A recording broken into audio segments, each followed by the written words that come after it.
Hi, I'm Doc. This is part three of a four-part chemistry summer prep series, and this lesson focuses on dimensional analysis.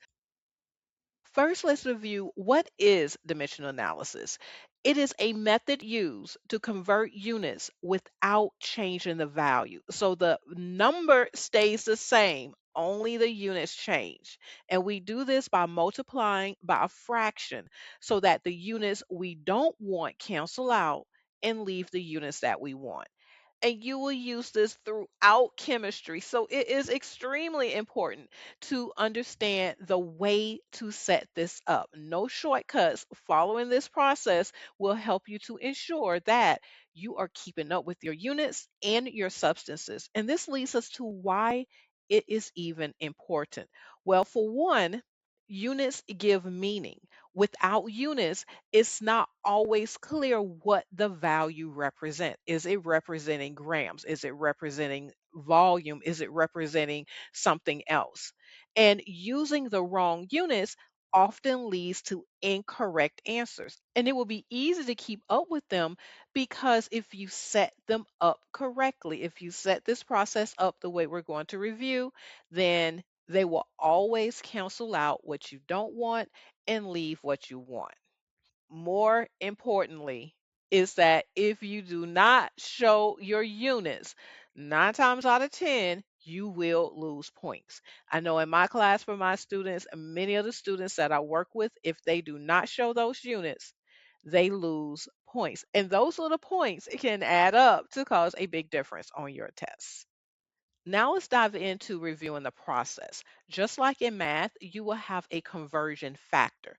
That conversion factor is a statement. It connects two units that represent the same quantity. For example, 1 dozen of eggs equals 12 eggs. That is one statement that connects two quantities, 1 dozen and 12 eggs.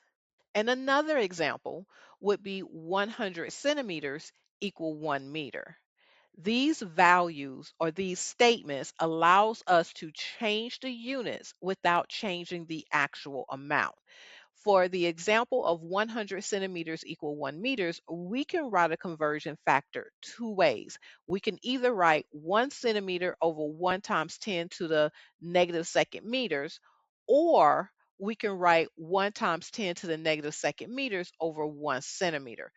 The fraction that we select to use in our setup will depend on which one we want to cancel out. If we want to cancel out meters, then we'll select the one with meters in the denominator. If we want to cancel out centimeters, we will select the one with centimeters in the denominator. You may have noticed that the conversion factor numbers or values that I use in the fractions are a little different than the equivalent statement or the conversion factor statement itself, but they mean the same thing. And you will see how that will help you out in this next slide with our review of the metric system. Now, let's take a look at this. The metric system uses powers of 10. Starting at base, where we have grams, meters, and liters, we see that 10 is raised to the power of 0, which is 1. That is why this is base.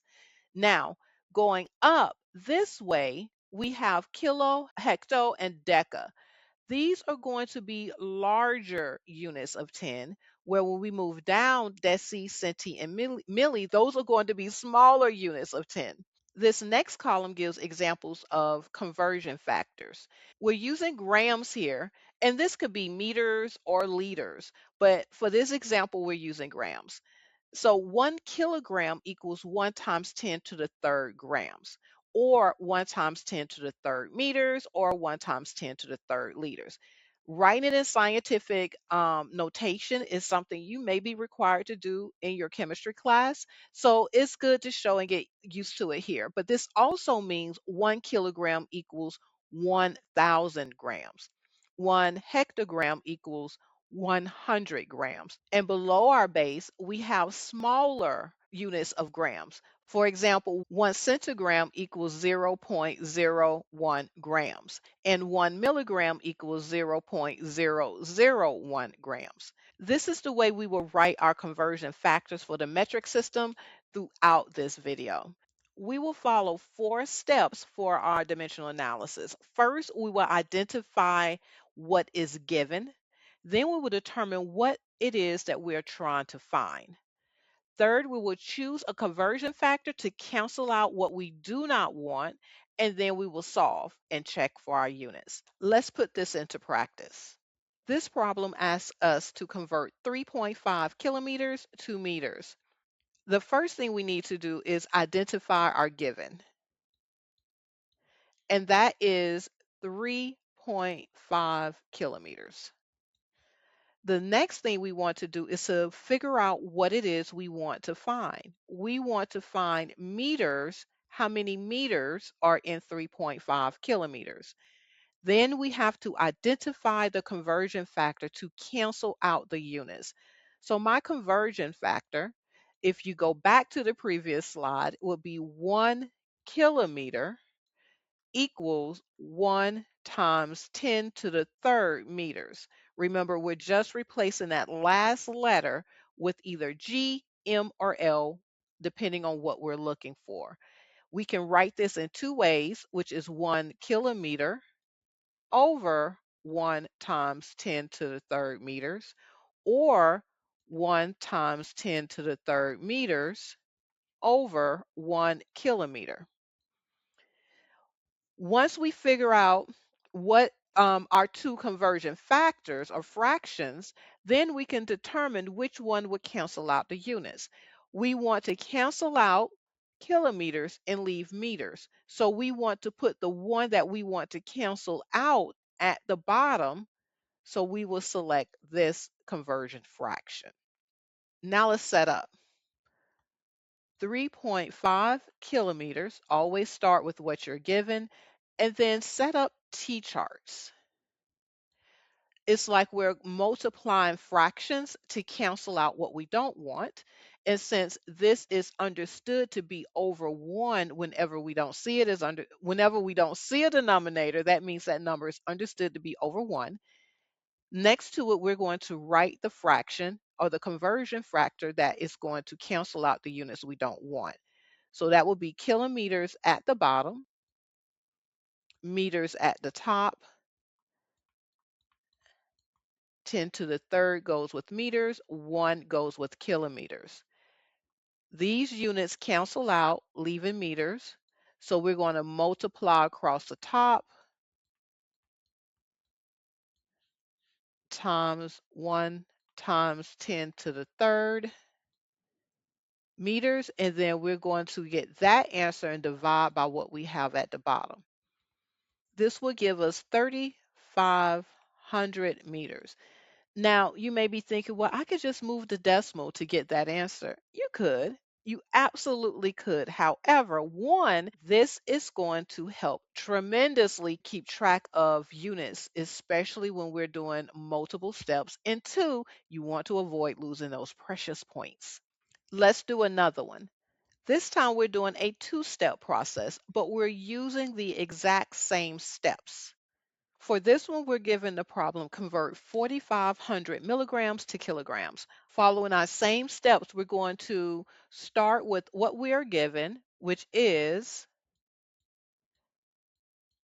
4,500 milligrams, and we want to find how many kilograms is this number. Next, let's determine our conversion factors. We will have two conversion factors because we must go to the base first. What do I mean by that? Well, if we go back to our metric system chart, we see that we have our base here. We're going from milligrams to base, then from base to kilograms. This is why it's two steps. Anytime you're going past the base in any direction, you have to stop at base first or home first, if you want to think about it that way, then go to your next units. So in this case, we're going from milligrams to base, which is 1 milligram equals 1 times 10 to the negative 3 grams. Then from base, we're going to kilograms, which is 1 kilogram equals 1 times 10 to the third grams. Now let's set up. And then for this one, I will show you how to determine that conversion factor during the process. So we begin with what we are given, which is 4,500 milligrams. We're going to set up our T-chart. Now, the first step we want to do is go from milligrams to grams. I can go ahead and write what I don't want at the bottom so that these cancel, and then write the units that I want at the top.